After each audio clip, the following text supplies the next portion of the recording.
Hey guys, tonight we travel back way back to a dusty riverside morning in ancient Egypt. The air is dry and full of murmurs. You hear soft clucks from a chicken roost, the slosh of clay pots being rinsed, and a chorus of cicadas under the slowly rising sun. You're waking up in a small village tucked along the Nile. The walls of your home are made from sun-dried mud bricks, crumbly and cool to the touch.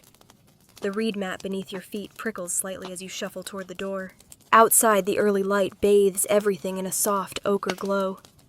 You can smell the faint tang of natron, an all-purpose salt the locals use to clean nearly everything, including themselves. Someone down the alley is baking bread, and it fills the whole street with the scent of warm barley crust and crushed coriander. You probably won't survive this version of a Monday, by the way.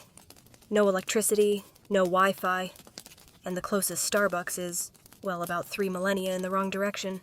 So before you get comfortable, take a moment to like the video and subscribe, but only if you genuinely enjoy what I do here. And hey, if you're still with me, drop a comment with where you're listening from and what time it is. I love seeing who's drifting off across the world with me. Now dim the lights, maybe turn on a fan for that soft background hum, and let's ease into tonight's journey together. You rise and stretch your back already sore from the uneven floor mat. The sounds of your neighbors getting started are comforting in a chaotic kind of way. Water sloshing, donkeys braying, and the bark of someone's dog echoing off the clay alley walls. Your house has no door, just a woven reed curtain you brush aside as you step into the dusty lane. Today, like most days, will begin with a simple routine freshening up. But in this world, there's no running water, no fluoride, and certainly no cinnamon-flavored floss. You reach for your hygiene tools, a twig chewed at one end, until it's all bristly, and a small dish of powder sitting on a cracked ceramic shelf. The powder. It's a homemade blend of crushed ox hooves, burnt eggshells, and ground pumice. Some families add in mint if they're fancy. Others toss in charcoal sand or even dried iris petals for a floral edge. Either way, the result is a gritty, chalky substance that clings to your teeth and grinds into your gums with every pass of the twig. You squat outside and begin scrubbing. Slowly, methodically. You can feel the powder scratching across your enamel. It's not painful exactly, but it's not exactly minty fresh either. You get the feeling that Egyptian toothpaste is designed less to clean and more to scare bacteria into submission. Down the street, your neighbor Hakim is doing the same mumbling to himself in between swipes. His tooth-scrubbing stick looks fancier carved at the end, maybe even tipped with bronze. Show off. As the village wakes up, people begin hauling amphorae of water from the Nile, some balancing them on their heads with the kind of grace you'll never achieve. You follow along for a short walk. The water's cloudy, teeming with life, some of it helpful, most of it definitely not. But it's all you've got. A fisherman grins as you pass. He's missing a front tooth, but seems unbothered. Barley bread, he says, pointing at his mouth. Hard as Pharaoh's heart. Back at home, you rinse out your mouth with some bitter herbal brew your aunt insists is medicinal. It tastes like sadness and swamp grass. The rinse is supposed to kill bad spirits in your mouth. Or at least bad breath. Either way, it stings your tongue. Now, cleanish, you wrap a linen cloth around your waist and head to the community square. The sun is a little higher now, glinting off the thatched rooftops and catching on the smooth sandstone of the temple columns. You overhear two merchants arguing over the best ingredient for their tooth powder. Burnt myrrh gives better breath, one insists. But it stains the tongue purple, the other snaps. Even in ancient Egypt, people had opinions about oral hygiene. As you stroll along, a boy races past, holding a tiny jar. He trips and it tumbles open, spilling powder into the dust. He wails. You crouch beside him, scooping up what you can. He sniffs. It had honey in it, he says, for my aunt's sore tooth. You nod solemnly. Honey was sacred and antibacterial, also very sticky. A few steps later, you pass a street healer setting up shop with a mat, a collection of bronze tools, and a single wooden chair. He taps the chair and winks. Cleaning's first tooth free. You pass. The town crier walks by next, announcing that a royal physician is visiting from Memphis and will be offering consultations about tooth demons. You're curious, but not curious enough to endure whatever ritual that might involve. The market square is bustling now. You spot jars labeled with scribbled ink powder of burnt ox, crushed limestone, with mint soot of temple lamps. Some are sold as beauty products, others more medicinal. All smell slightly of earth and fire. You sit down near a group of young scribes in training. One is reading aloud from a scroll something about ritual rinsing at sunrise before prayers to Hathor. The others nod along yawning. Even history students were sleepy back then. Behind them, a mural depicts a noblewoman reclining with a servant brushing her teeth. The servant's other hand holds a small cup, possibly more swamp rinse. Possibly wine. Hard to tell from the artwork. It's mid-morning now, and the wind kicks up dust along the road. A local potter passes with a tray of freshly fired jars. One tips shatters and releases a puff of white powder, probably more dental ash. You begin to wonder how many people in this city are just quietly walking around with jars of ground bones and mint under their cloaks. You pause near a shrine to Taweret, goddess of childbirth and protector against evil. A woman nearby is grinding something in a bowl with a stone pestle. She sees your interest and holds up a sample burnt eggs and goose bones. My grandmother's recipe. Keeps the teeth white. You smile politely and step back. You've had enough experimental toothpaste for one morning. As the sun climbs higher, you return home mouth slightly raw, but undeniably clean. Your aunt offers a date and some figs as a reward. You bite in carefully. You're not losing a molar today. You lie back on your mat hands behind your head. It's been a long morning and a time with no toothbrushes, no floss, and definitely no sugar-free gum. But somehow, your breath isn't awful. And for the first time all day, you don't taste sand.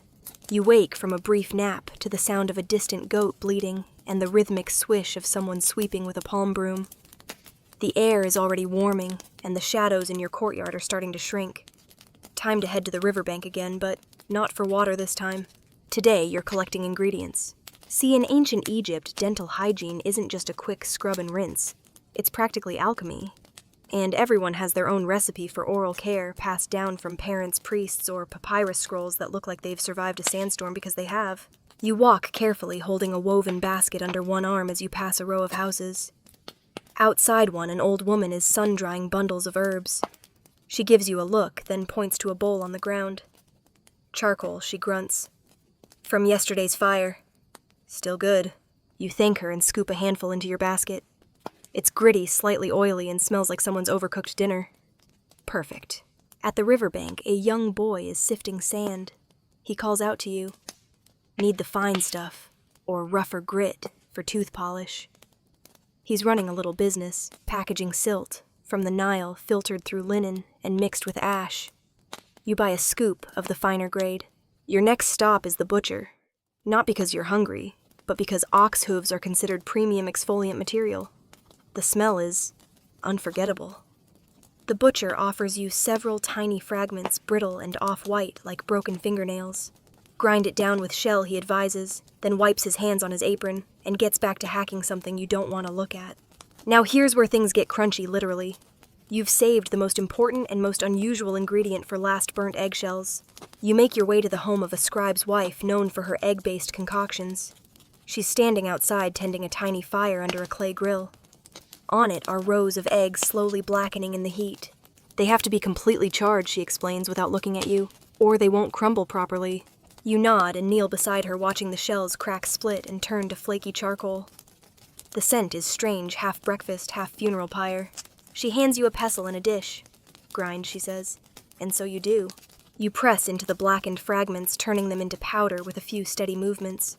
It's oddly satisfying. The woman sprinkles in a pinch of dried mint leaves. Makes it palatable, she says, or at least less horrifying. Once the powder's fine enough to blow away in the wind, she scoops it into a little linen pouch and ties it shut with a twine knot.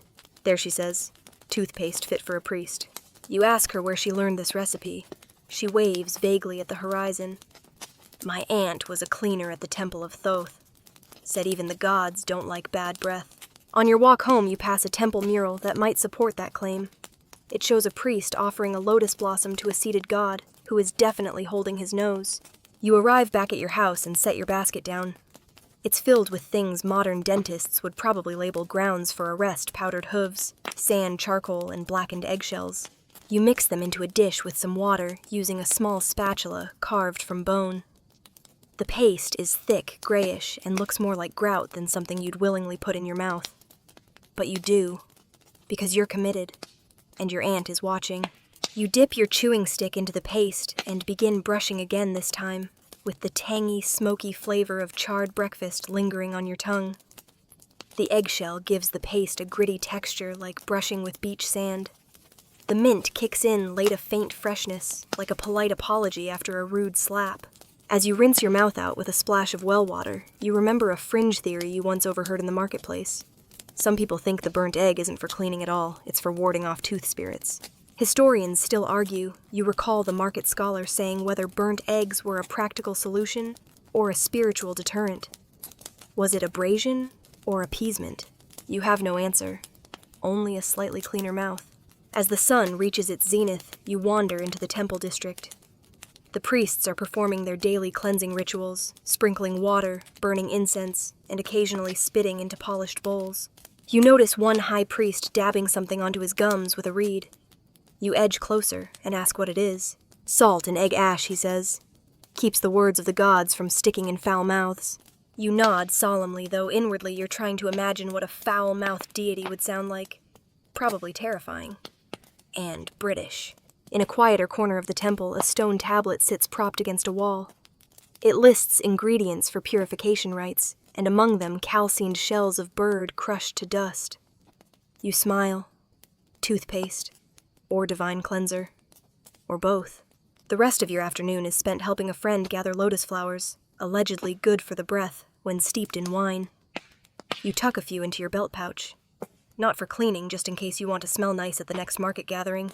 By sundown, your second brushing feels easier. The paste is still gritty, still awful, but your teeth feel stronger. Cleaner.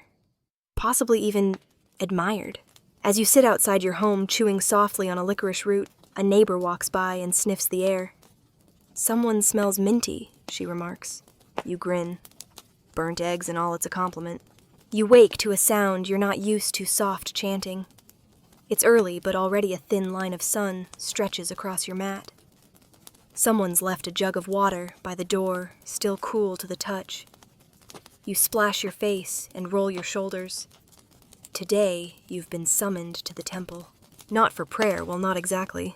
See, your cousin knows a guy who happens to sweep the floors at the House of Life. It's the learning center attached to the main temple where priests and scribes study medicine, astronomy, and most curiously, hygiene. And today they're letting you in. As you walk the long sandstone path toward the temple, incense hangs heavy in the air. Resinous, a little spicy, like burnt honey and old wood. You pass murals showing gods with animals' heads and humans offering plates of figs and bowls of what you suspect might be more of that dreaded swamp rinse. But what really stops you is the scent coming from a side chamber smoky, thick, and unmistakable. Crocodile dung. You follow your nose. Inside, two priests in white linen robes are bent over a mortar grinding something greenish-brown. One of them glances up and says, "You must be the visitor." You nod. He gestures to the mixture. "This is our sacred paste, used by initiates before rituals." He doesn't elaborate on what those rituals involve, but you suspect it's more than breath freshening. One priest holds up a wad of what looks like damp clay. Dung from a Nile crocodile, he says, as if you were asking. Fermented. Aged 3 weeks. Blended with pounded acacia bark and frankincense. You manage not to gag. It has spiritual properties, the other priest explains. Also antibacterial. Possibly. You're invited to try a bit just to smear on your gum. You hesitate. Is there a polite way to decline fermented predator poop? Apparently not. You accept the offer with a smile, as tense as a harp string, and press the clay-like paste to your lower gum line. The texture is as horrible as you'd expect, warm, gritty, slightly chewy. The scent clings to your fingers like shame. You sit for a moment while the priests chant nearby, waving bunches of dried papyrus and sprinkling oil onto a brazier. The dung paste tingles slightly. Or maybe that's just psychological. The priest tells you that in times past, such pastes were considered sacred. "We don't brush," he says. "We anoint." He explains that cleanliness of the mouth isn't just for health, it's for holiness. Before prayers, before handling scrolls, before entering certain parts of the temple, one must purify not only hands and feet, but breath. There's even a mural depicting a god, perhaps Thoth, pressing a lotus flower to his lips. The priest points to it and says, "The breath of the gods must be sweet." You leave the chamber in a daze, still tasting faintly of swamp and musk. In the corridor, a novice scribe corners you. He's clutching a scroll and bouncing slightly with excitement. "Did they show you the sacred rinse?" he whispers. You blink. The what? He unfurls the scroll. It's a recipe written in meticulous hieroglyphs. "Lotus oil, fermented palm wine, powdered date pit, and myrrh," he reads. "Used only by the high priest. Swished before dawn rituals." He pulls a tiny bottle from his satchel and pops the cork. "Want to smell?" You regret it immediately. It's sharp and floral, with an undercurrent of rotting fruit. You take a step back. "Effective, you ask?" "Lethal," he grins. You spend the rest of the morning wandering the temple library. The walls are lined with niches stuffed with scrolls, some cracked, others nearly illegible. You run your fingers along one that's partially unrolled. It describes in painstaking detail a dental cleansing ceremony involving chanting ritual oils and the shaving of one's tongue with a copper blade. You decide not to bring that one home. Near midday, you're invited to join a few initiates in a courtyard shaded by fig trees. One of them is brushing with a stick that smells faintly of cinnamon. "Imported from the Levant," he says smugly. "Very exclusive." You try to act impressed. Another student is chewing something that looks like tree bark. "This," he says.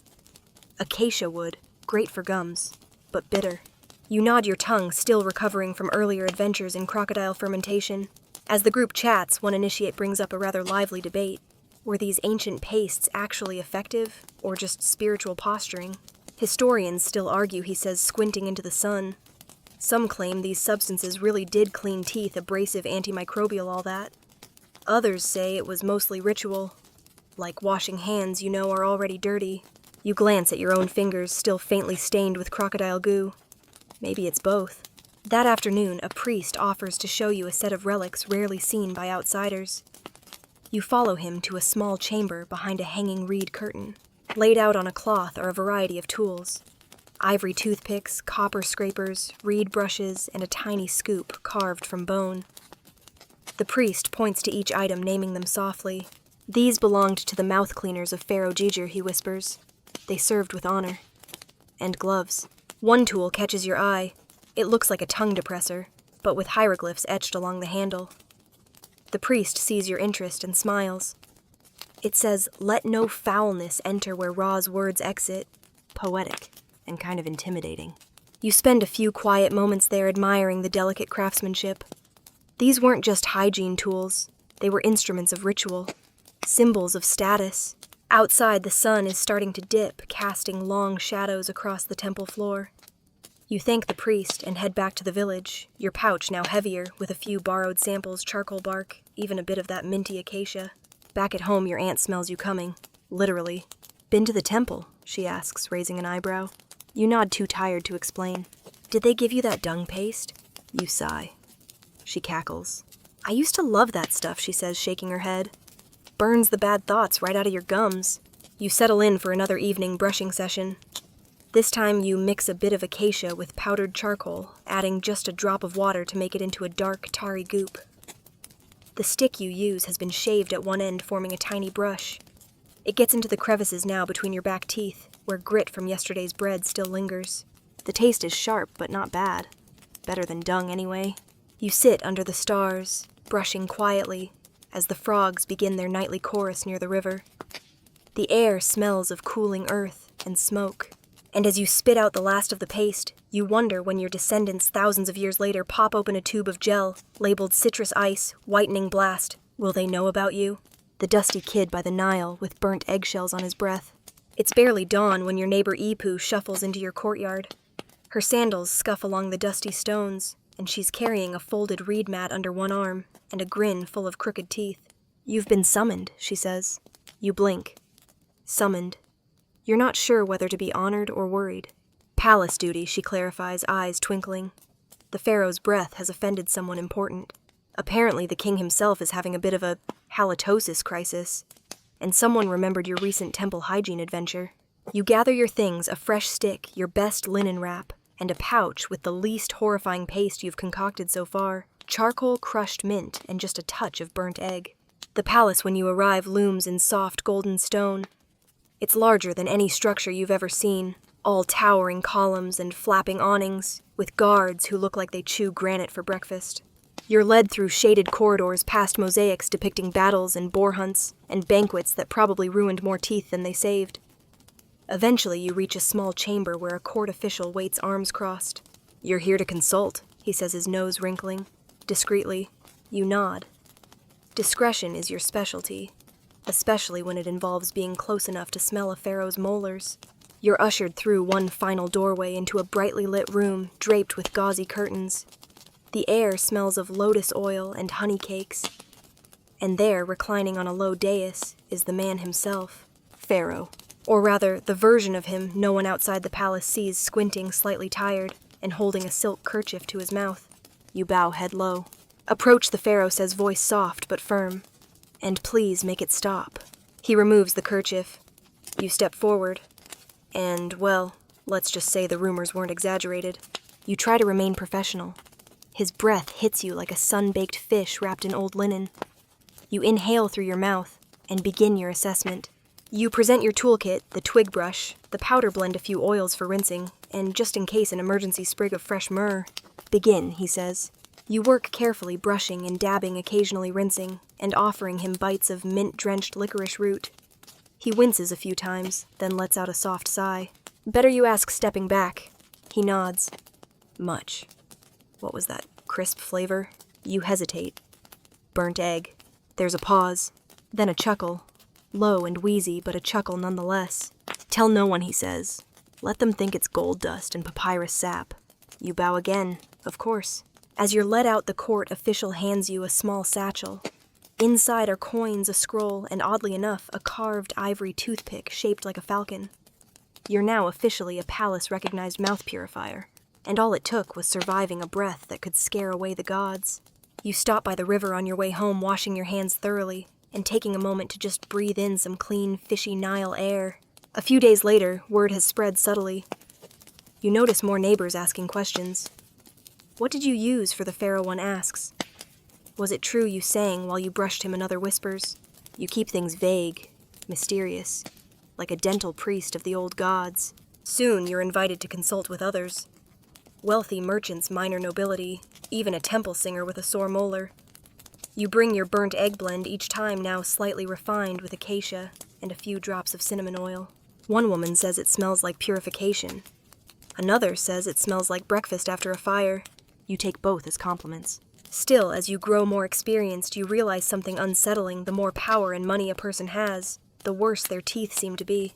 Maybe it's all the candied dates and preserved figs. Maybe it's divine punishment. Or maybe it's just that when you can afford everything, you stop chewing roots and start sipping wine through a golden straw. During one of your house calls, a nobleman confesses that he hasn't brushed in weeks. "My servant does it," he says, pointing to a very tired-looking man holding a twig. You offer him a paste of mint shell powder and clove, and make him do the brushing himself. He groans. Too scratchy. You add a dab of honey. Too sweet. Eventually, he settles for a gentle rinse and a piece of cinnamon bark to chew on. Luxury, he declares. That night, you sit by the river again, thinking about the weird places your journey has taken you. Crocodile dung chambers, egg-burning pits, and now the royal mouth. And yet the basic tools remain the same. A stick, some powder, a little mint, and an odd willingness to put ash into your mouth for the sake of civilization. Historians still argue you recall an old scribe once saying whether palace hygiene was a serious science or mostly ceremonial theater. You think back to the pharaoh's sigh of relief after the brushing, the hint of gratitude in his voice. Probably a bit of both. As stars wink into place above the Nile, you chew slowly on a licorice root, its flavor mellow and earthy. Your teeth feel smooth, clean, and your breath slightly smoky, slightly minty, utterly ancient. You lie back watching the constellations wheel across the sky, Orion, the crocodile, the reed boat, and wonder if any of them care that humans used to brush their teeth with eggs and ash. Probably not. But still, your ancestors would be proud. The sun rises late today, or maybe you're just up too early. Either way, the sky is still pink when you find yourself following your uncle down a narrow path toward the embalmer's district. You're not entirely sure why you agreed to this visit. Something about a friend of a friend needing help with a smell issue in one of the tombs. Naturally, that means dental expertise. Because what else could smell issue mean in a city filled with corpses?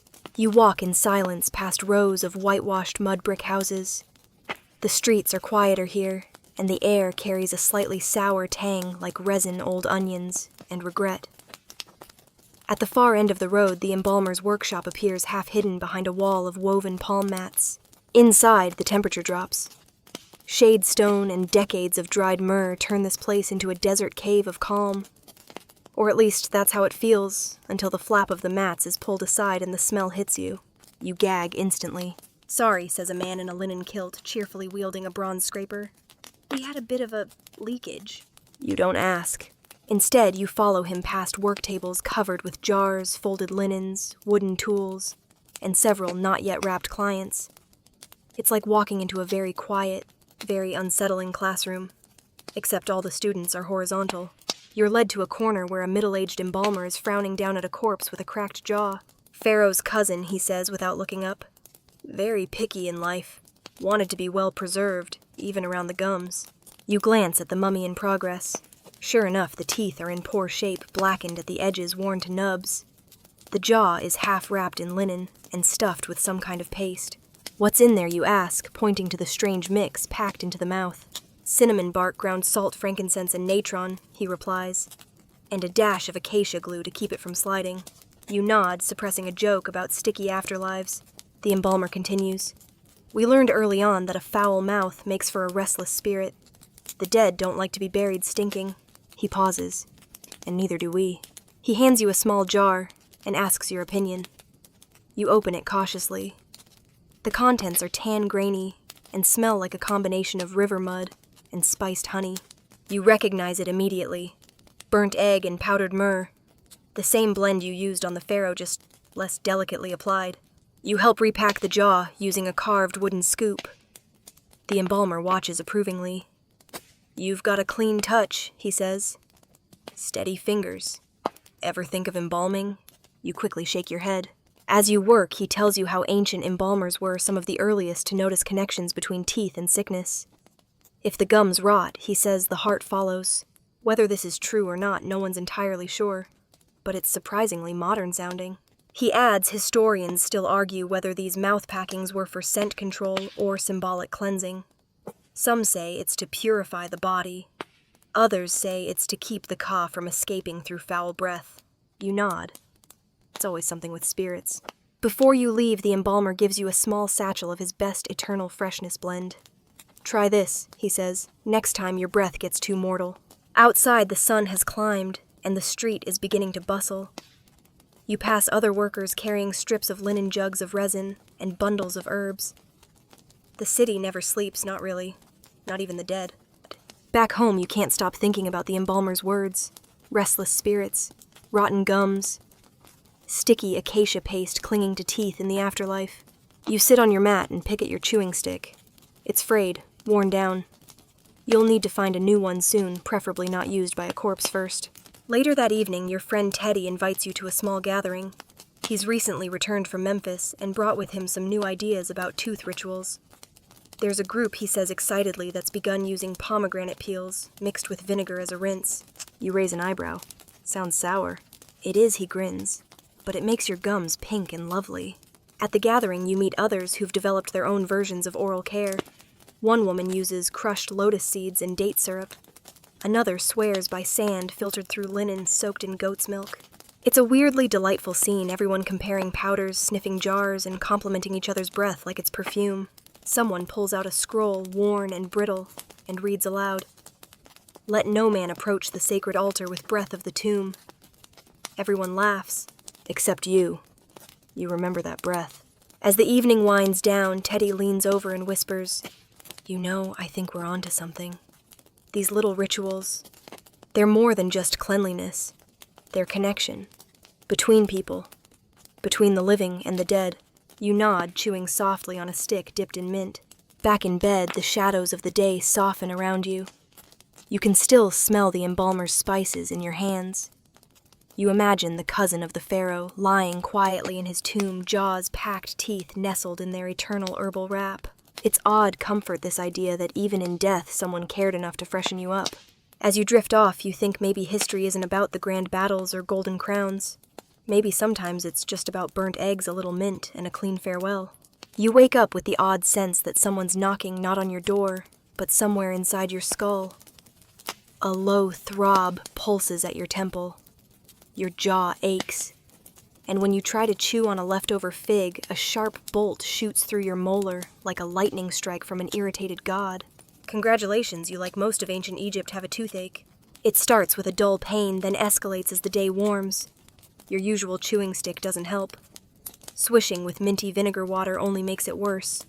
By noon, you're willing to try anything, which is how you find yourself walking, grimacing down to the edge of town, toward the stall of the village healer, who doubles as barber, midwife, bone setter, and today your personal dentist. He's seated beneath a palm frond canopy, grinding something unpleasant in a stone bowl. His fingers are stained with herbs. His eyes twinkle when he sees your face. Tooth. You nod, mouth closed. Upper or lower? You point.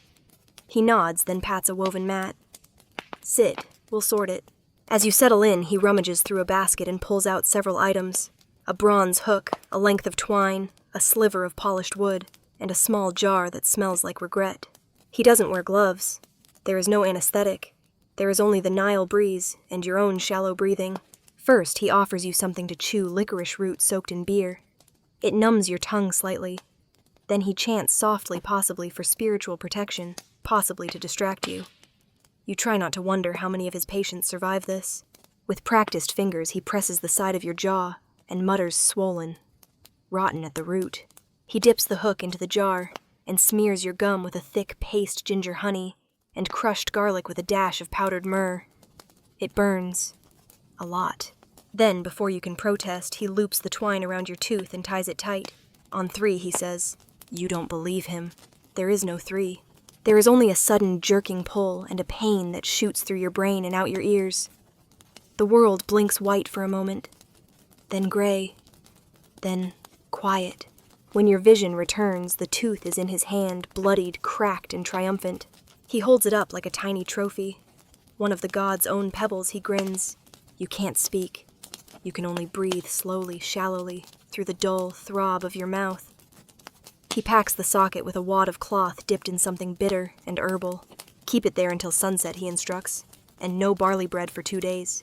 You nod, still vibrating slightly from the experience. As you stagger home, you pass by several villagers who nod at you in sympathy. One even raises his cup of beer and says, "Ah, first tooth, brave soul." You don't reply. That night, you sit in silence with your aunt sipping a thin broth and staring at the tooth, now wrapped in linen and resting in your lap. She tells you to bury it by the river so your other teeth won't follow it out. You do as instructed. The next morning, you wake to less pain and a little pride. You survived ancient dentistry, and your mouth, though sore, feels lighter. Cleaner, even. A few days later, you return to the healer, not for another extraction, thank the gods, but to ask about other treatments. He laughs. There's more than yanking, you know. He shows you his cabinet of wonders, sticks of cinnamon and cassia bark for chewing, vinegar tinctures to rinse with, pomegranate peel paste for gum strengthening, and, of course, the ever-controversial burnt egg blend which he swears by. I mix mine with date syrup, he says. Takes the edge off. You're not sure if he means the flavor or the pain. He also lets you read part of an old scroll, a medical text from a temple physician. It lists remedies with poetic names like the balm of breath and the fourfold powder of the upper jaw. One surprisingly suggests using ground mouse bones. You decide to skip that one. Historians still argue the healer says tapping the scroll, whether these recipes were science or sorcery. But what's the difference when your tooth stops hurting? Fair point. As you prepare to leave, he hands you a small satchel. Your own kit, he says, in case of future emergencies. Inside are a twig brush, a tiny jar of powder, and unexpectedly a fresh piece of twine. You raise an eyebrow. He grins, just in case. Over the following weeks, you become a local consultant of sorts. People start asking you about paste ingredients, brushing techniques, and how to not cry during extractions. You share what you know, slowly building your own little following. Tooth by tooth, breath by breath, the village begins to take oral hygiene more seriously. And you've developed a strange fondness for the smell of minty ash and vinegar bark. You still wince when you bite too hard on one side, but your smile is mostly intact. Every so often when the stars are bright and the river is still, you think back to that moment, twine wrapped tight, the hook pulling the healer's grin. It wasn't elegant, but it worked. And in a time without Novocaine, that's about as good as it gets. The mornings are getting cooler now. The wind carries a faint trace of cinnamon and smoke, drifting in from the bakery stalls setting up for the day. You stretch, yawn, and run your tongue along your teeth, still sore, but healing. You've started brushing more gently, letting your gums recover. No one warns you that oral hygiene in ancient Egypt can be a full-contact sport. Today, you've agreed to help the scribe's wife prepare a fresh batch of toothpaste. She's a quiet woman, wiry and precise, with the air of someone who never misplaces anything, not even a single grain of powder. Her home smells like roasted grain-old scrolls and something faintly medicinal. When you arrive, she's already working. A flat stone slab is laid out in the middle of her courtyard, covered with neatly separated piles of ingredients. "We're doing a batch for the temple singers," she says, gesturing to a wide bowl. "They need something extra for their breath." You peer into the ingredients: burnt eggshells, of course, charred to a crispy gray. There's also rock salt, powdered mint leaves, myrrh resin crushed into dust, and a handful of dried rose petals, which you weren't expecting. "For fragrance," she says, noting your glance. The high priests prefer their blessings to smell floral. She passes you a stone pestle and instructs you to start grinding the eggshells. The brittle fragments crunch satisfyingly under your hand. You work in slow circles, feeling the grit smooth out. As you grind, she starts telling you how she learned this blend. "My mother was a singer in the Temple of Bastet," she says. "They had to be clean in voice and mouth. One sour breath and the goddess would turn her face." You nod, pretending not to wince at the image of a divine cat recoiling in disgust. The rock salt is added next. It's sharp mineral and makes your fingers itch slightly when it dusts into the air. Salt cleans, but too much burns, she warns. A balance is needed. Then comes the myrrh, rich, bitter, almost sweet in the back of your throat. You can taste it even before it's mixed in. She pours in the powdered mint last, and finally the crushed rose petals. The whole mixture is worked into a smooth paste using a trickle of warm water and a few drops of lotus oil. The smell is not unpleasant, like a temple's inner chamber crossed with a dessert that's gone slightly medicinal. You each take a small twig and dip the frayed ends into the paste, brushing carefully. The salt stings. The mint tingles. The myrrh leaves a dull throb in your jaw, but in a weirdly satisfying way. She watches you and nods approvingly. Good motion. You scrub too hard, you'll lose more gum than grime. You swish water around your mouth and spit into a clay bowl. The rinse carries away bits of the paste, leaving a faint floral note behind. "Effective?" she asks. You nod. "And surprisingly elegant." She chuckles. "It's temple grade. Only the best for singers and scribes." Later, she shows you how she stores her blends pressed into small clay jars, then sealed with beeswax. Each jar is marked with a tiny symbol, a tooth, a flower, a sun. Different batches for different people. You help label the jars. One is for her cousin with inflamed gums. Another for her neighbor who drinks too much beer and forgets to rinse. She adds a special 1 extra mint, extra salt for her daughter who just got her first toothache. As you stack the jars, she tells you something curious. Historians still argue whether the women who made these pastes were just household helpers, or something more. Maybe early pharmacists. Maybe guardians of secret knowledge. You look at her stoic, wise hands dusted with powdered eggshell, and you have your answer. Later that afternoon, you visit the local shrine, carrying a few sample jars in your satchel. The priests are busy preparing for a festival, something involving statues, songs, and a great deal of barley beer. You're waved inside by a young initiate who seems more excited about your pastes than the festival itself. "Can I try the one with the rose?" he whispers. You hand him a jar and a twig. He dips brushes and promptly sneezes from the salt.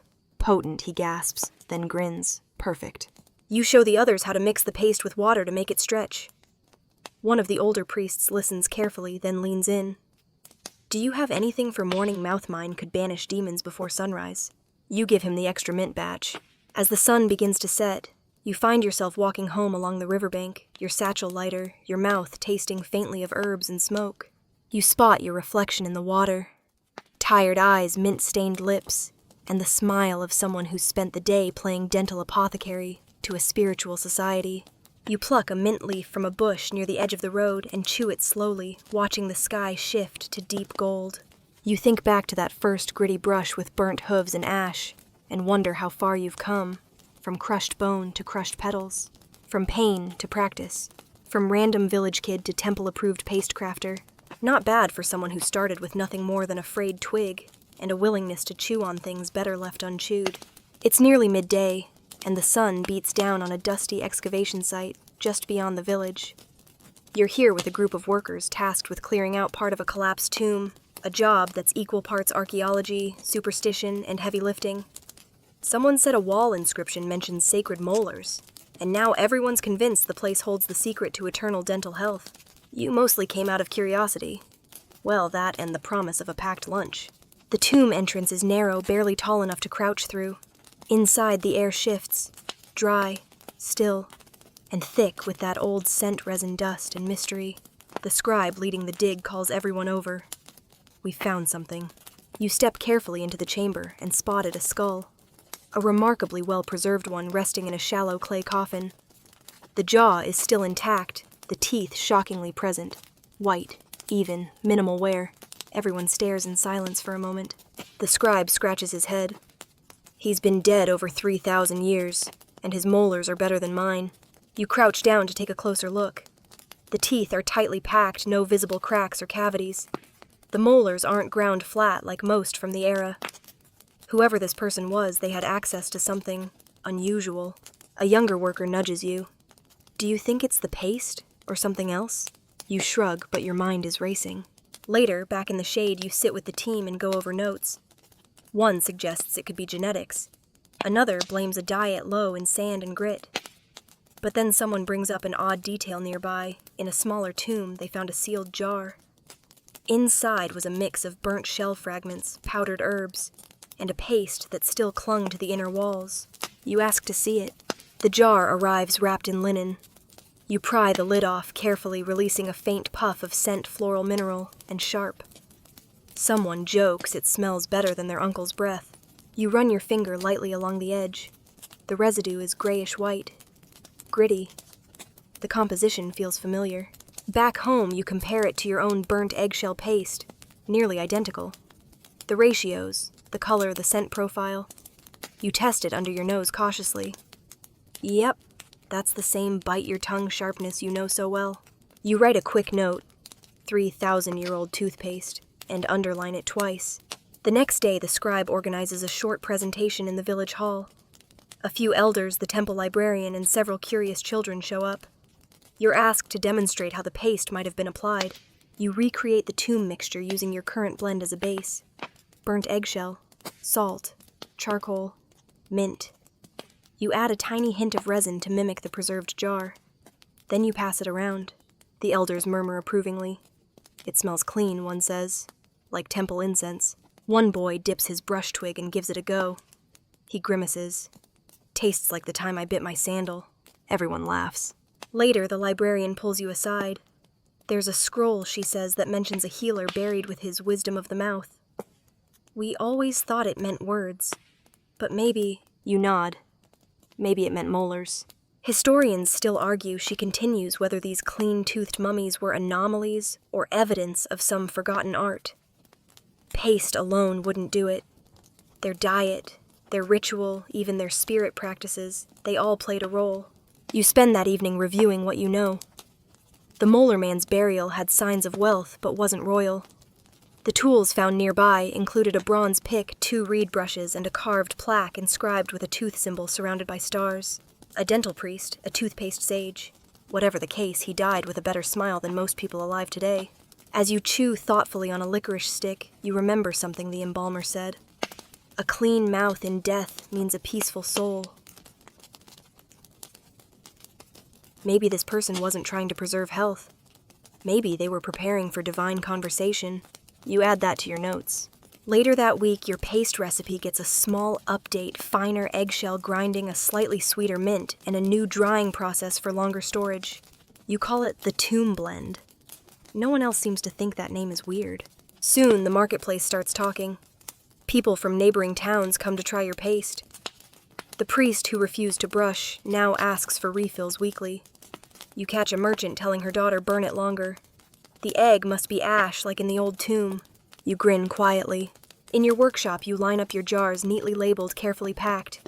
Your old frayed brush now rests on the wall, framed like a relic. You chew a fresh stick as the night breeze carries the scent of charcoal and basil through your window.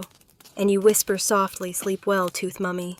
The market is already full by the time you arrive.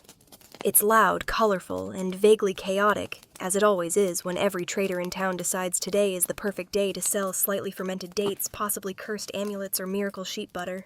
But you're not here for any of that. You're on the hunt for mouthwash. Not the temple brews, not the salted vinegar your aunt uses to scare off stray cats. No, something better. Something experimental. A short, wiry man with wild eyebrows waves you over to his stall. His table is lined with jars, some sealed with wax, others covered in thin reed mats, and each labeled with colorful symbols. He's halfway between apothecary and con artist, but he's smiling like someone who knows he's about to change your life. "You want freshness?" he asks, tapping one of the jars. "Try this." He pulls out a small ladle and scoops a viscous liquid into a tiny clay cup. You lift it to your nose cautiously. It smells like pickled olives left too long in the sun, with just a hint of mint. What's in it, you ask? Palm wine, crushed dates, vinegar salt, and a touch of pomegranate peel. Aged 3 days in goat bladder. You almost hand it back, but curiosity wins. You sip. It's sour, sharp, and somehow invigorating. Your eyes water. Your gums tingle. It's like swishing fire, then ice, then fire again. The man beams. Cleans the tongue, burns the rot, wakes the gods. You manage a polite cough and hand back the cup.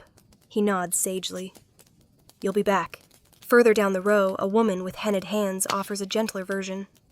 Her rinse smells of fennel and chamomile. You try it. It tastes like flower tea someone accidentally salted, but your breath immediately feels fresher. You buy a small jar plus a bonus sample she insists removes curses from molars. You also pass a man selling rinses in ornate bottles. Imported from Nubia, he says, pointing at one.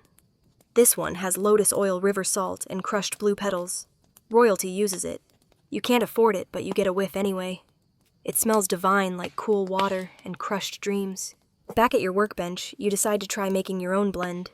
You mix a little vinegar, a dash of honey, some mint, a pinch of salt, and a crushed basil leaf.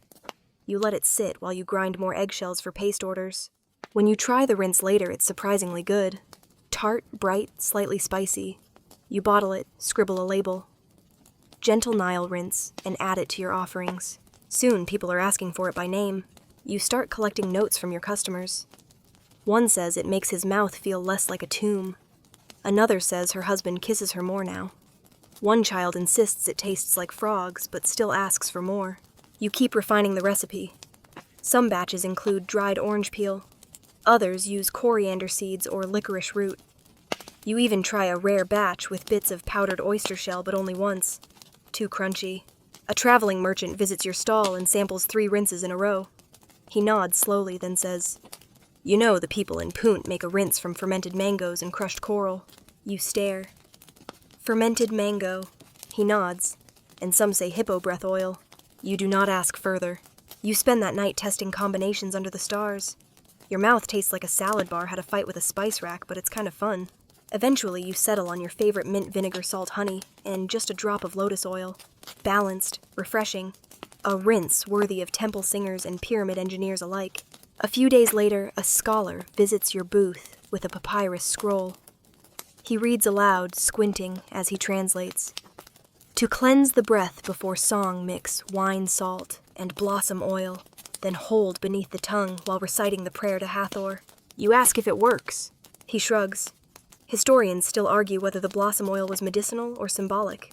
Maybe both. You make a test batch anyway. And to your surprise, it's pleasant.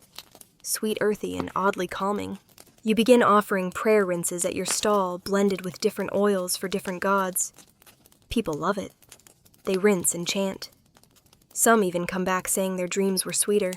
You're not sure if that's true, but it's excellent marketing. You also start giving names to your recipes. Morning Nile, Sunset Petal, Storm Cleanse, and your personal favorite, the Pharaoh's Whisper. One night as you sit brushing beside the river, you see a boy practicing a hymn while swishing your rinse between verses. He grins when he sees you. "It makes me sing better," he says. You smile back. You believe him. The stars above shimmer in the water's reflection. The air is cool, your mouth is clean, and the breeze smells faintly of mint and clay. In a world where plagues, curses, and hungry hippos roam free, maybe a good mouthwash really is a kind of magic.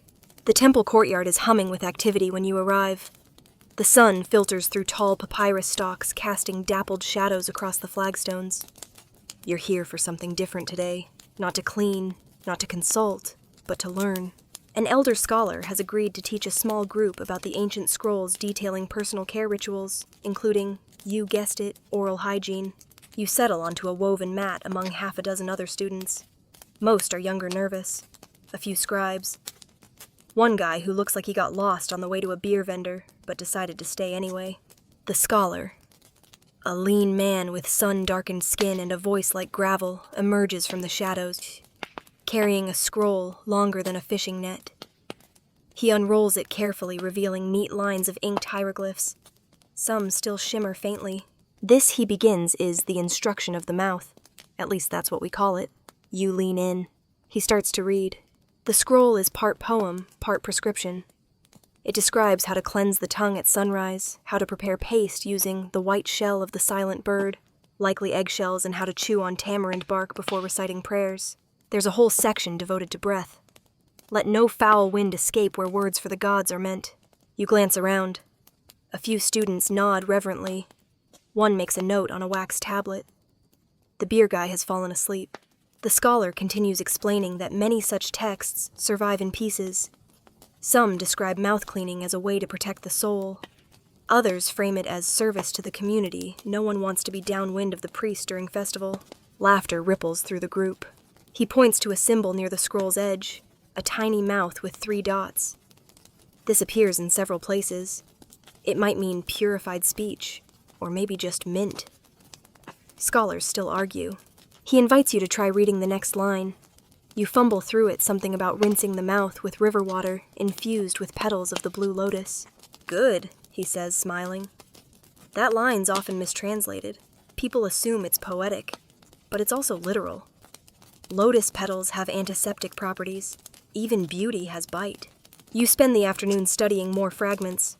One scroll details a debate between 2 students, one advocating for myrrh and acacia resin as the superior breath freshener, the other claiming mint and rock salt are more effective.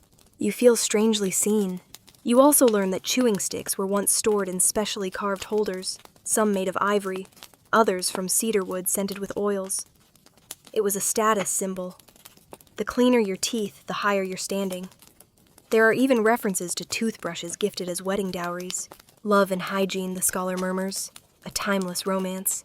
You help copy a recipe from the scroll. Burnt eggshell, 1 part. Crushed salt crystal, 1 part. Mint, 1/2 part. Myrrh, a trace. Water from a morning river, to taste. You add a note in the margin. Don't use swamp water again. Before you leave, the scholar hands you a small token, a reed pen tipped with copper. For recording your own instructions, he says. You walk home thinking of the students in that ancient scroll bickering about flavor and foam. You imagine them testing pastes in the dark, brushing by firelight, laughing over who had the worst morning breath. At home, you take out a fresh sheet of papyrus and begin to write. The instruction of the evening mouth. You list your blend burnt egg mint, a hint of clove. Then you add something new, gratitude. Because for all the grinding, scraping, and vinegar rinsing, there's a kind of beauty in this ritual. A connection to people long gone. A quiet act of care. Later, as you sit brushing by lamplight, you try a new technique from the scroll starting at the back. Molars brushing in slow spirals, always exhaling through your nose. It's oddly soothing. You spit into a clay bowl rinse and dab your mouth with a linen cloth. And you whisper a small private blessing. Let the breath be sweet. Let the day end clean. The sun hasn't risen yet, but you're already awake. There's a stillness to the hour that makes every sound sharper. The creak of a reed door, the hush of sandals brushing dust, the soft hoot of an owl from a nearby date palm. It's the perfect time for a pilgrimage, or at least a walk with purpose. You wrap yourself in a cloak and head toward the small house on the edge of the village. It belongs to a perfume maker, a reclusive man rumored to know the secret of the breath of the gods. No one's quite sure what that means, but people say he once crafted a rinse so fragrant a priest wept mid-prayer and blamed it on divine presence. You've always wanted to know the truth. Today you've been invited to find out. The house is low and square, its walls etched with delicate symbols. He meets you at the doorway with a nod and no words, just gestures. This isn't a place of chatter. Inside, it's cool and shadowy. Bowls of dried herbs line the shelves. Jars of oils glow amber in the candlelight. A cluster of lotus flowers floats in a shallow dish, their scent heavy and sweet. He motions you to sit, then brings out his tools, a copper basin, a wooden paddle, and 3 stoppered jars. First, he adds warm water to the basin. Then he uncorks a small bottle and lets a few drops of thick oil fall into the liquid. It disperses slowly, forming iridescent swirls. The second bottle contains a dark resin myrrh, you think, but richer aged. He crushes a flake between his fingers and sprinkles it in. Finally, he pulls out the third bottle and opens it carefully. The scent is overwhelming, floral smoky with something underneath, something metallic and sharp. You recoil slightly. He smiles. This is the breath, he says, finally speaking. Lotus root, frankincense, tamarind, and blood orange oil. You blink. That's oddly specific. He shrugs. It lingers.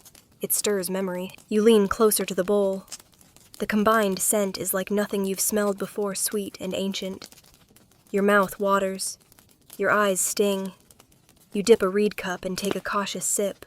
The rinse is smooth, cooling. It hits your tongue like a story being told in another language, vivid, strange, and strangely familiar. You swish it around your mouth, then swallow by accident. Oops. The man doesn't scold. He nods. Now you will dream of temples. You sit in silence as he prepares another batch. He tells you the legend of a pharaoh who refused to speak to his council until his mouth was washed with sacred oil. He insisted that only words spoken with fragrance were worthy of law. Historians still argue the perfume maker adds whether this story is true or if it was just a clever excuse to hide terrible breath. You grin. It's probably both. He shows you his scrolls recipes for ceremonial breath cleansers used before marriages, coronations, funerals. Each one tailored for a different moment. Some bold, some subtle. One includes crushed rose quartz, which he admits was more symbolic than practical. You spend the morning learning how to blend oils, how much warmth to use, which plants to pair, how to recognize the notes that evaporate too quickly. It's part chemistry, part poetry. By midday, your hands are stained with sandalwood and clove. Your mouth has never smelled better or been more confused. Before you leave, he gives you a small jar of his most prized blend. Use it before speaking to someone you love, he says, or someone you fear. You walk home in a daze, your senses wrapped in scent. The wind smells different now, cleaner, sharper. You're not sure if it's the oils or the way your nose has changed. That night, you mix a few drops into your own rinse, curious. It softens, the vinegar bite adds depth to the mint, and makes your breath feel like it could whisper secrets to a statue. You stand outside, brushing under the stars, wondering how many people throughout history paused like this. Teeth, clean heart.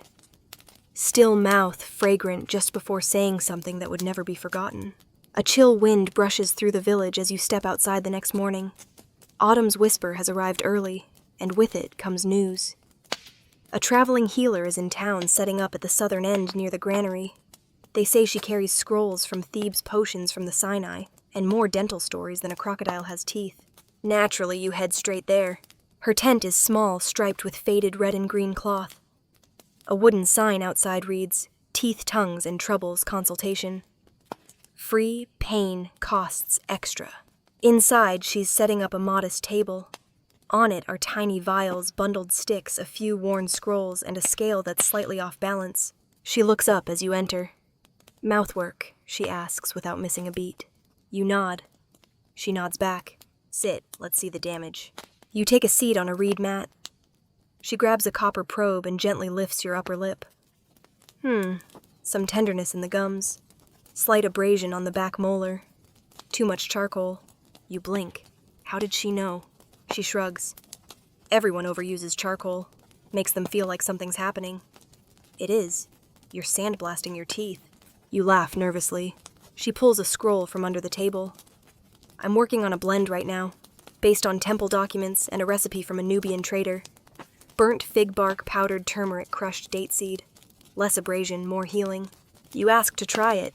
She mixes a pinch with water in a tiny bowl and offers you a frayed brush twig. The paste is golden smooth, slightly sweet-smelling. You dip and scrub gently. It's different, softer, more soothing than your usual gritty blend. Your gums don't sting. Your tongue feels wrapped in silk. There's a faint aftertaste of spice, like late-night stew. You rinse. She watches. Well, she asks. You smile. No bleeding. She smiles back. Then it's working. You spend the next hour comparing notes. She shows you how different regions approach oral care. In the Delta, they favor lemon rind and dried basil. In the desert, crushed salt and bitter herbs. In Nubia, they use river clay mixed with mint oil and dried citrus peel. One scroll she carries describes a bizarre practice swabbing the gums with honey mixed with mashed termites. Cleanses and cauterizes, she explains. Allegedly. You politely decline to try it. She adds, historians still argue whether these recipes were born out of necessity or ritual. Did they understand bacteria? Or just fear, bad breath, offended the gods? You suggest it could be both. She nods. Most things are. Outside, a small group has gathered. Word spreads quickly when someone's offering free wisdom. She invites them in. A mother with a crying toddler. A boy with visibly swollen gums. An elderly man holding a clove between his lips like a warrior's dagger. You help where you can. Rinses, pastes, gentle brushing techniques. Someone asks if burnt egg is still the best. The healer grins. Always. Unless you have no eggs. Then use dried snail shell. The room goes silent. She winks. I'm mostly joking. As the afternoon sun angles lower, she hands you a parting gift. A small wooden container filled with her golden paste. It's wrapped in linen and sealed with a wax stamp showing a stylized molar. For emergencies, she says. You walk home feeling oddly proud, your pouch heavier, your mouth calm, your heart full of gratitude. That night, as you prepare for bed, you try the new blend again. It feels ceremonial, like something passed hand to hand for generations. You brush slowly, thoughtfully, breathing in its earthy scent. Outside, the moon is full, casting silver shadows across the courtyard. You hear the distant cry of a market hawker winding down his pitch. You spit into the basin and rinse, then whisper just to the air. Let there be peace between tooth and time. You fall asleep feeling like you've learned something important, though you're not entirely sure what. Only that your mouth is clean and your dreams taste like turmeric and trust. Morning finds you on the edge of the village, adjusting the strap of a satchel filled with paste jars and rinse samples. You've been invited to join a small band of soldiers heading upriver just for a few days on what they call a calm march. A routine patrol. No war. Just walking, watching, and thanks to your growing reputation, oral health support. You're still not sure how you feel about being a traveling toothbrush merchant. But then again, when the military calls you in to talk about gingivitis, you say yes. The commander is a thick-shouldered man with a lopsided smile, and the breath of someone who's been yelling orders since dawn. He slaps your back in greeting. Welcome to the cleanest unit in Egypt. You're introduced to his troops, most of whom regard your satchel with suspicion. One asks if you're a magician. Another points to your jars and mutters, "Is that meat?" You begin with a demonstration, a twig, a pinch of paste, a slow brushing motion. Scrub, not stab you, explain. Unless it's an enemy. They laugh. You go tent by tent, checking gums, handing out rinses, teaching techniques. One soldier chews on licorice root like it owes him money. Another insists on brushing with sand and goat hair for texture, he says. You gently suggest alternatives.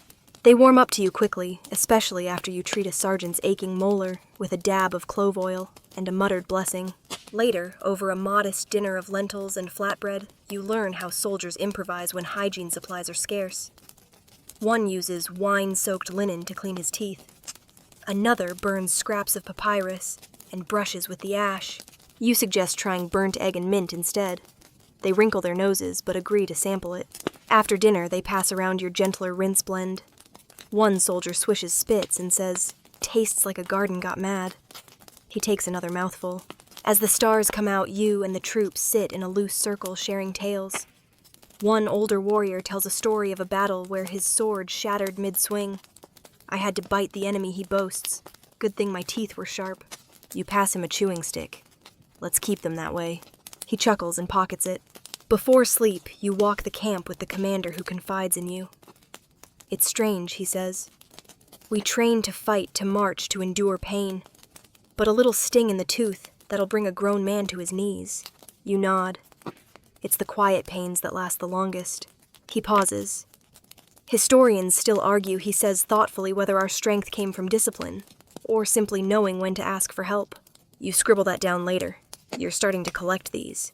In the morning, a recruit who'd refused to brush the night before approaches you sheepishly. He's holding a twig and a tiny lump of paste. Will this fix the ache, he mumbles. You smile. Start with that.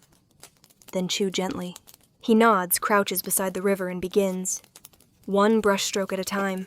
When the patrol ends, the soldiers surprise you with a gift, a short blade dulled at the edge, but polished, like new. To scrape your own tongue, one jokes. Or cut mint leaves. You thank them sincerely.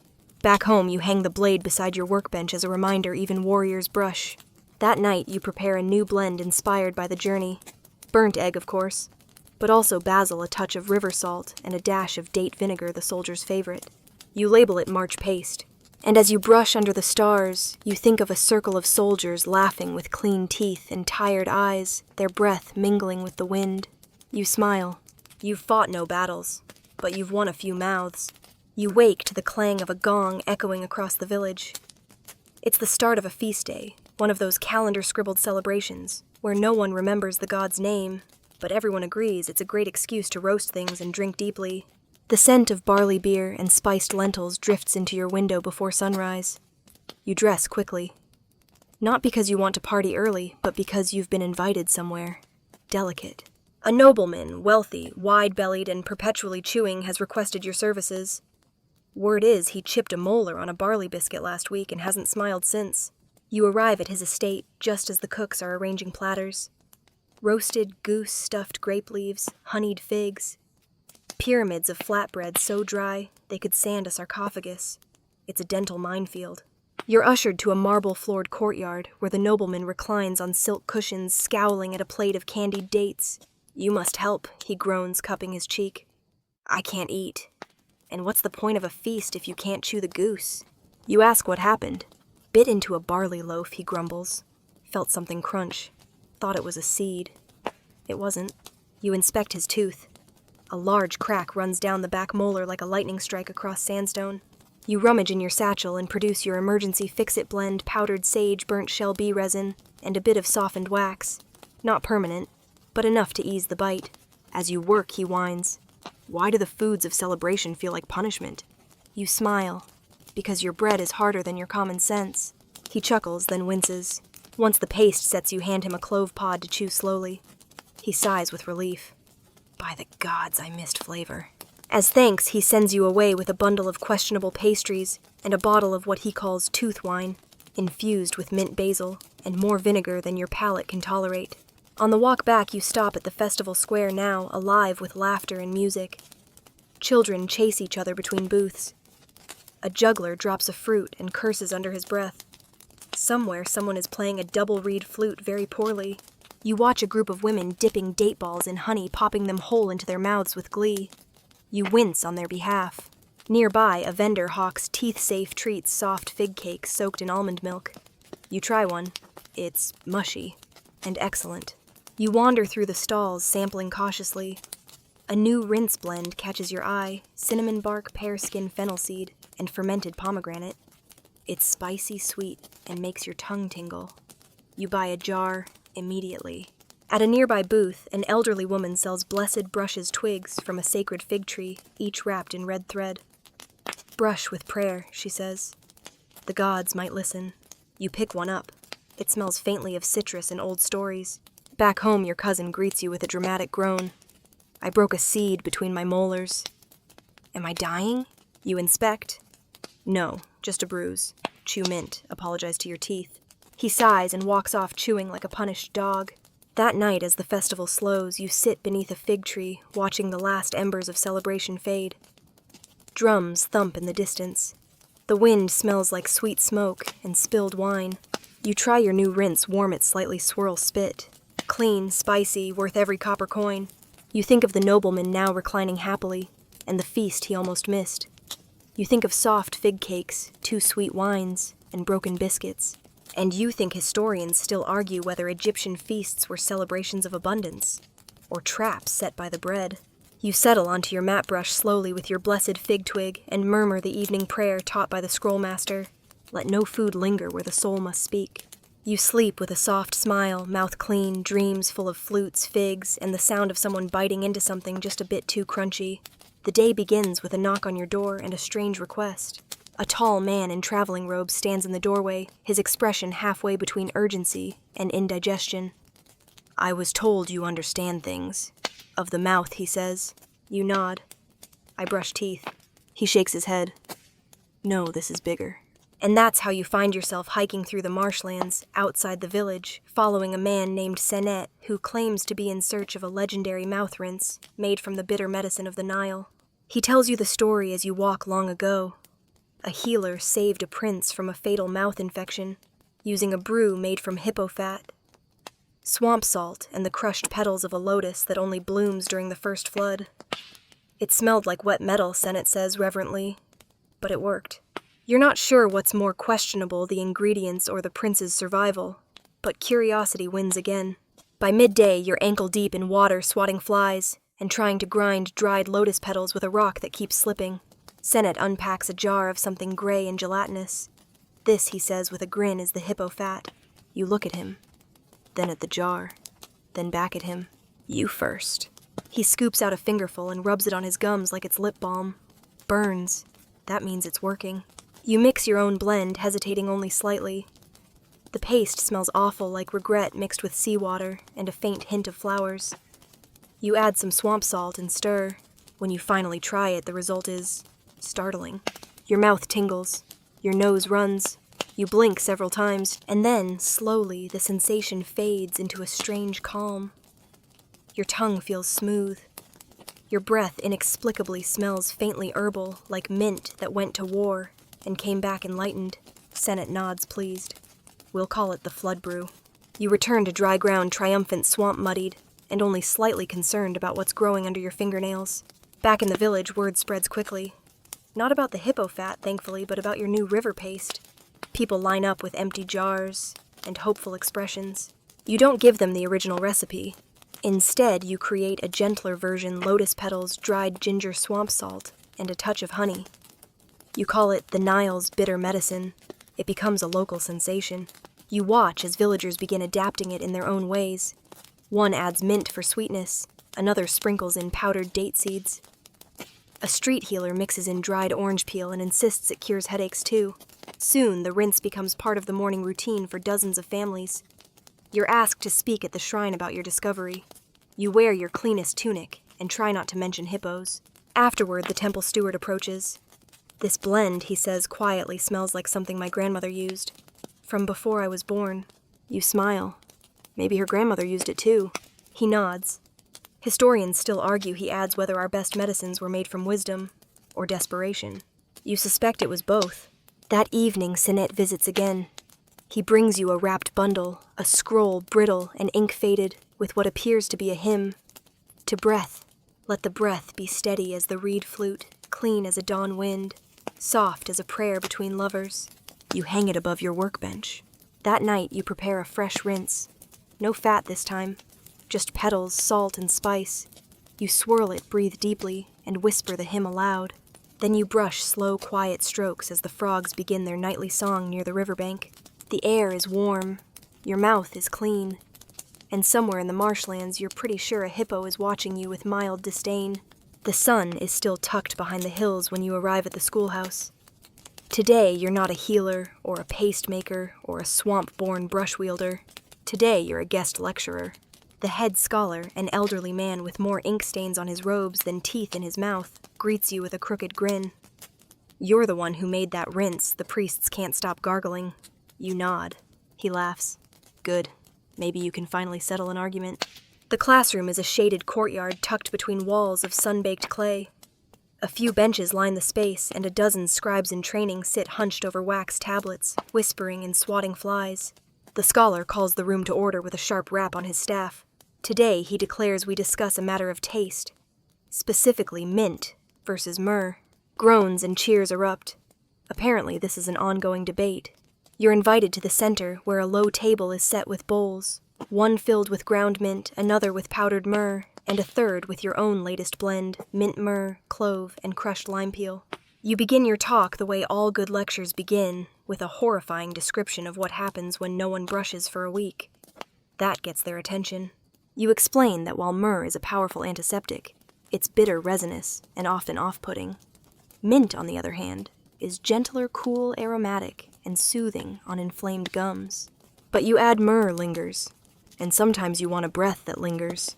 A student raises his hand. But isn't mint more divine? You grin. The gods don't brush, but they do bless. You hand out samples. The room erupts in chewing, swishing, and dramatic spitting. Some cough. Some sigh contentedly. One student mutters it's like kissing a spice merchant. Another jots down myrrh equals pain, mint equals flirt. You teach them the basics of blending, how to balance sharp and smooth, how salt draws out flavor, how too much vinegar turns even the nicest rinse into pickled sadness. They take notes eagerly. You notice one sketching your brush technique like it's military strategy.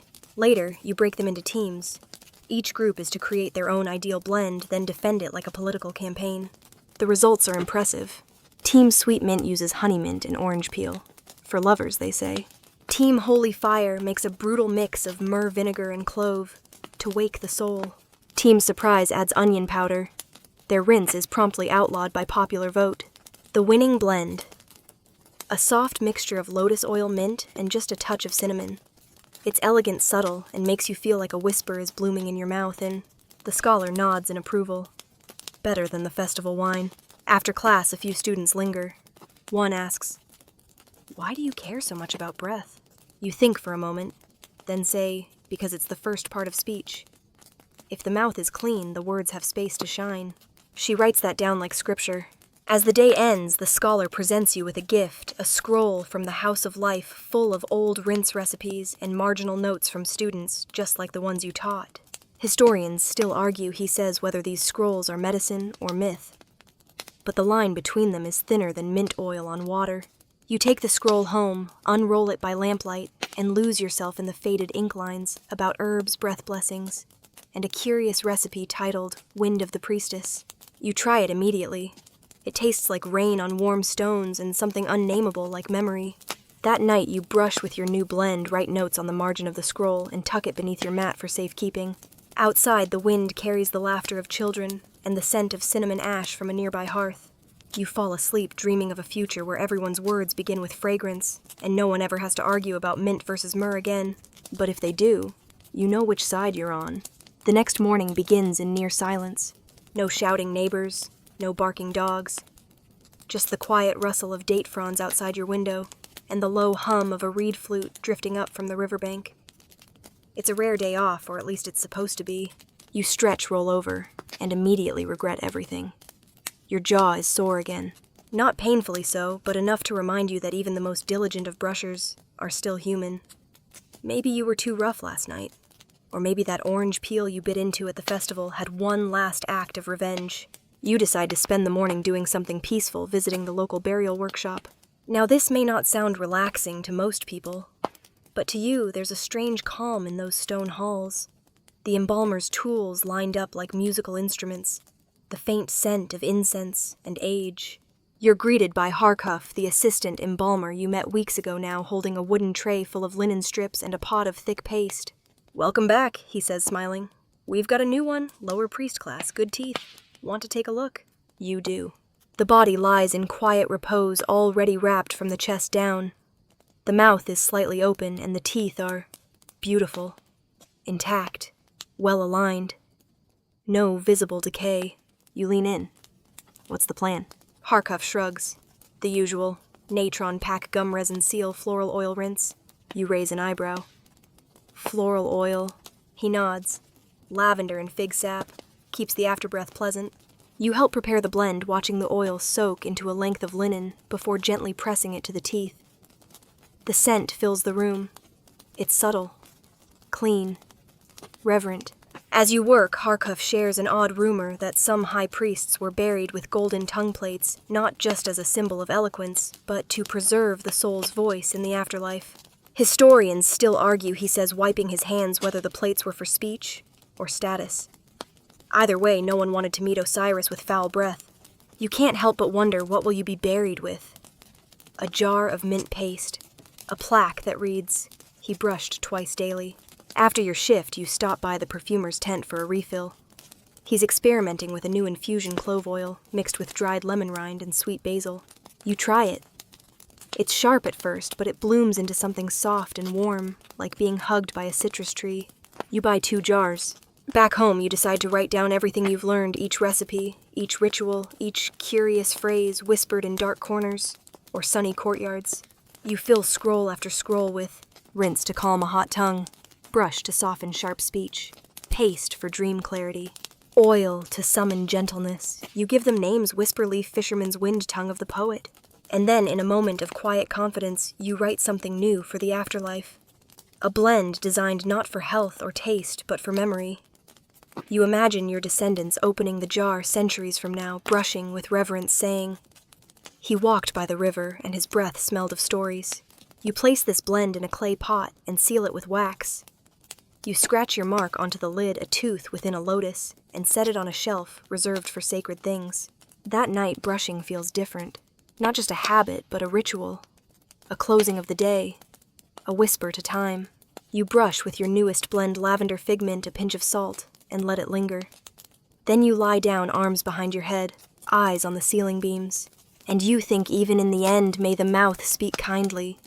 Even in silence, may breath carry sweetness. Even in dust, may memory taste like mint. Today, something extraordinary happens. While sorting through a basket of donated items at the market, a mix of old textiles, broken tools, and a suspiciously loud clay jar, you find it a chest. Small, locked and sealed in the old palace style. Ivory inlay.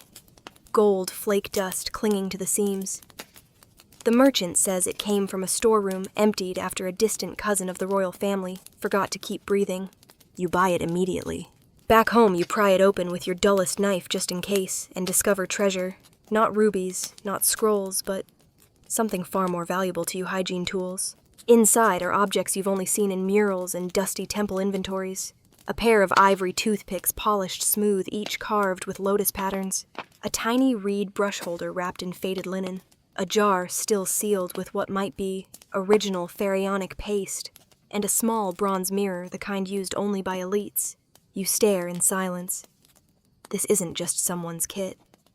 This was a ritual set. A travel-sized altar to oral care. You unseal the jar. The scent wafts out, faint but unmistakable. Myrrh, mint, charcoal. Something sweet like dried pomegranate.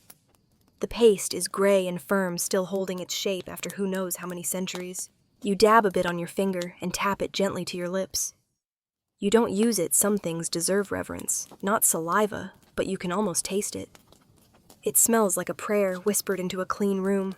That evening, you call in a favor from a friend at the temple library. Together, by lamplight, you examine each object. She confirms what you suspected, this is royal. Possibly even a backup kit from a pharaoh's summer estate. As she holds up the ivory toothpick to the firelight, she smiles. Historians still argue whether toothpicks were merely for cleaning, or if they held ritual significance. This one might have whispered secrets. You record everything, dimensions, weight, scent, carving details. Then you wrap each item carefully in linen and tuck them into your chest. Except one. You keep the mirror. You polish it until your reflection shimmers. Not out of vanity, but curiosity. You wonder what the original owner saw when they used it. A flash of white teeth. A smear of paste on the corner of their mouth. A glimpse of mortality in mint-scented breath. Inspired, you create a new blend. You call it Pharaoh's Secret. It's luxurious burnt eggshell, finely powdered cinnamon bark, dried orange peel, and a rare drop of lotus oil you've been saving for months. It smells royal. You don't sell it. You offer it, quietly, to elders, to poets, to anyone who's lived long enough to know that clean breath sometimes speaks louder than words. One evening, a grandmother who'd stopped brushing years ago, she claimed it bothered the ancestors, tries a dab. She brushes slowly, eyes closed. When she finishes, she smiles. "I remember this," she says softly, "from my wedding morning. That night you brush with Pharaoh's secret under a silver sky. Each stroke feels like a heartbeat. You rinse, you exhale, and you feel whole. As you lie down, the wind shifts. A cool breeze slips through your window, carrying with it the scent of incense and crushed herbs. You smile. You don't need a crown. You've got a mirror, a toothpick, and the breath of royalty. The day begins with a question you never expected. Would you like to speak at the museum? You blink at the messenger, an out-of-breath apprentice from the House of Records clutching a folded tablet. The scholars are assembling, he says. They want to know how the mummies still have their teeth. You try to look dignified as you chew a stalk of mint and nod slowly. Of course, you reply. I'll need to bring my toothbrush. The museum sits atop the hill like a sleeping god, vast, sun-bleached, and filled with the collective breath of centuries. You've visited before, always as a quiet observer. But today you're a speaker. Inside, a group of academics in long robes and longer beards waits beside an open display case. Within it, a mummified skull perfectly preserved. The jaw is slightly ajar, the teeth immaculate, straight, white, undeniably smug. They give you a stool, a cup of barley tea, a moment to prepare. Then they ask the question again. Why are ancient teeth often healthier than ours? You clear your throat and begin. You talk about diet, about bread filled with sand, but without refined sugars or sticky confections. About vegetables, fresh herbs, rough grains that scrubbed as they fed. You explain the tools, frayed twigs, charcoal powders, salt, vinegar, crushed petals, and of course, burnt eggshells. You describe brushing not as vanity, but ritual. A morning greeting, a spiritual alignment, a goodbye before death. You talk about paste recipes passed between neighbors, learned from temple healers, whispered between lovers at bedtime. You tell them the story of Pharaoh's broken tooth and the perfumer's floral rinse. You describe the soldiers brushing before battle, the singers rinsing before dawn hymns, the embalmers sealing mouths with fig-scented cloth. You hold up your personal brush, simple, carved from reed, and say, "This is not a modern invention. It's a memory you hold in your hand." There's silence. Then a scholar in the corner clears his throat. Historians still argue, he begins cautiously, whether mummies had good teeth because of their hygiene, or simply because we buried the best-looking ones. You grin. Maybe both. But either way, they brushed. After the lecture, you walk the gallery. You pass cases of ancient tools, ivory scrapers, clay rinse jars, bronze tongue lifters. You pause at a display labeled Tooth Ritual Implements, circa 1500 BCE. There's a brush nearly identical to yours. A note reads, possibly ceremonial. You chuckle. You know that brush. You've used it, held it, taught it. Ceremonial, sure. But also Tuesday. Later that day, you return to your bench by the river.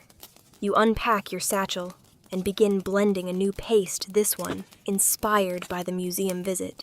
You call it Legacy Blend. It includes everything burnt egg mint myrrh, a touch of pomegranate, and powdered reed bark. It's smooth, balanced, history in a jar. You place a small offering of it near the tomb wall that overlooks the water, not for the dead, for the memory of breath. At sunset, you brush quietly. The birds settle into the reeds. The wind carries the scent of sage and river salt. And the reflection in the water shows a familiar smile, one that has lasted across lifetimes. You think they dug up the bones, they studied the teeth, and still they asked how. You brush one last time and whisper, because we cared. The last morning of your journey begins not with fanfare, but with a whisper. You wake to find your satchel neatly packed, your supplies restocked, and a small note from your aunt tucked under your brush. You've done good, but don't forget to floss, whatever that means. You chuckle, stretch, and step into the courtyard. The sun hasn't climbed over the horizon yet, but the sky is a soft gray blue, and the air smells faintly of dew and mint. You decide to take one last walk through the village, not as a healer or a brush scribe, or the person with the weird swamp rinse, but simply as yourself. You pass the baker who greets you with a flour-dusted grin and a loaf that is thankfully softer than a brick today. You wave to the temple novice whose mid-brush lips puffed like a fish. You see your old chewing stick supplier inspecting twigs like a jeweler judging sapphires. The scribe's wife catches your eye across the square. She holds up a fresh jar of her blend your formula slightly modified. You give her a thumbs up. At the riverside, a few children are playing temple, taking turns pretending to brush before blessing imaginary worshippers. One of them waves a frayed reed and intones, "You must not enter with stinky mouth." You laugh so hard you almost drop your rinse jar. You walk farther toward the edges of town where the wind is stronger and the silence deeper. There you find the small shrine you've always liked, dedicated not to a grand god, but to Ma'at, goddess of balance and harmony. You kneel, place a brush on the altar. A token, not a prayer. And you whisper, "Let breath carry peace, and may memory be fragrant." As you return home, something settles in your chest. Not heaviness, not regret, but the soft weight of completion. Of something done, fully scrubbed clean. You prepare for bed differently tonight.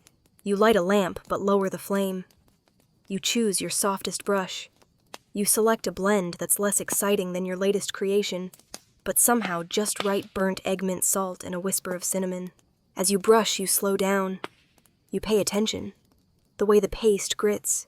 The way the bristles nudge between teeth. The way your breath, when you rinse, feels cool, almost sacred. You lie down, arms folded over your chest like a mummy, just for fun, and smile. You remember. The first time you chewed on a twig. The nobleman who thought barley was harmless. The soldier who bit someone in battle. The priest with flower breath. The scholar who said maybe both. The swamp rinse you'll never drink again. The mirror, the scroll, the whispered hymn. You remember all of it. And as your breathing slows and the stars take their places overhead, your thoughts drift not to pharaohs or gods, but to the ordinary magic of care. The clean swish of a rinse. The gentle drag of a brush. The quiet dignity of breath well tended. So now as the day fades and your eyelids grow heavy, let the story dissolve into silence. Let the scent of mint and myrrh and burnt shell and warm basil linger just a little longer in your thoughts. Imagine the Nile at night, still and dark, its surface holding the sky like a mirror. Picture clay jars lined neatly along a shelf, each filled with tiny moments of care. A pinch of powder, a drop of oil, a secret blend passed from hand to hand across time. Breathe in slowly. Let your breath fill the quiet corners of your mind, soft as lotus petals, steady as the river's flow. There's no rush now. No need to remember every herb, every paste, every whispered scroll line. Just know that long ago someone brushed their teeth by starlight just like you. Someone rinsed their mouth and smiled just like you. Someone believed that a clean mouth made for better speech, kinder words, sweeter dreams. And maybe they were right. So as you lie there safe and still know this, your breath is clean, your story is long, and your dreams tonight will taste faintly of mint,